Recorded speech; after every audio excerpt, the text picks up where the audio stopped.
حضور نماز باجماعت مسجد میں ادا کرنے کی کہتے ہیں کہ 27ویں درجے کا ثواب ملتا ہے. اچھا، تو یہ ثواب کے درجات بھی ہوتے ہیں؟ مجھے اس کا کوئی یہ جو اکثر درجے ہیں نا، جی جی یہ بعد کی حدیثوں میں درج ہوئے ہیں. جتنا دیر کے زمانے میں، دور کے زمانے میں آپ داخل ہوں گے، اس زمانے کی احادیث میں یہ رجحان بڑھتا چلا جائے گا. اور جتنا رسول اللہ علیہ وسلم کے قریب کے زمانے کی حدیث دیکھے، وہاں یہ رجحان اڑتا چلا جائے گا. جتنے درجے بحقی میں درج ہیں اس کو پہلی 2-3 صدیوں کی حدیثوں میں سب میں شمار کر لو، اس کے پسند کو بھی نہیں پہنچتے وہ درجے. ایک ایک چیز کا درجہ الگ الگ بیان کیا ہوا ہے. تو یہ جو درجے ہیں صرف اس حد تک رسول اللہ صلی اللہ علیہ وسلم سے ثابت ہے. جیسے قرآن کریم میں 10 گنا ثواب، اس سے زیادہ ثواب ایک تحریک کے طور پر ہے صرف. لیکن یہ کہ ایگزیکٹ 27 پارٹس ہو یہ درست نہیں. قرآن شریف تو کہتا ہے یضاعف لمن یشاء، 10 گنا بھی دے گا، مگر 10 گنا نہیں ہے، جس کے لیے جتنا چاہے بڑھا دے.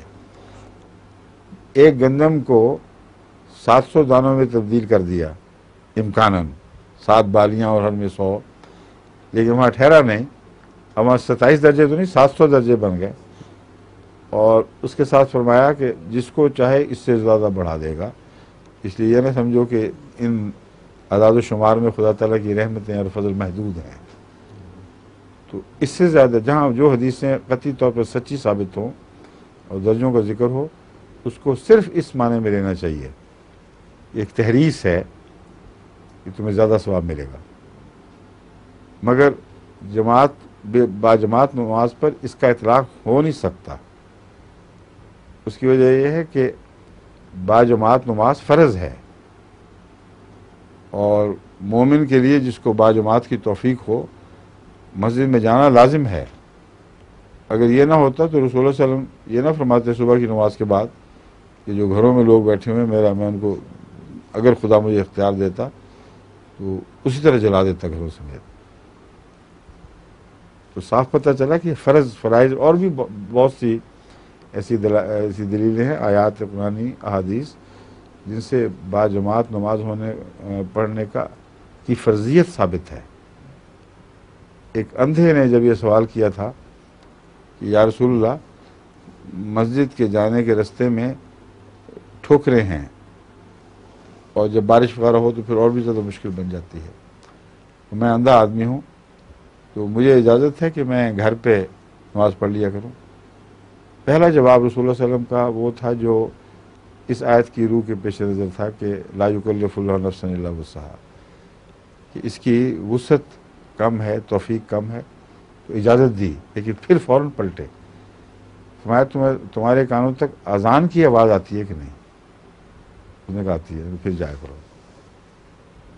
اندھے کو جو ٹھوکریں کھاتا ہوا چلتا ہو، رسول اللہ صلی اللہ علیہ وسلم کا بے انتہا شفیق ہونے کے باوجود یہ فرمانا کہ تکلیف بھی ہو تو اگر اذان کی آواز آتی ہے تو پہنچا کرو، سوائے فرضیت کی اور کچھ ظاہر نہیں کرتا. لازماً نماز باجماعت فرض ہے، اور ان کے لیے فرض ہے جو اس دائرے میں رہتے ہیں جس دائرے میں مسجد فیڈ کرتی ہے لوگوں کو.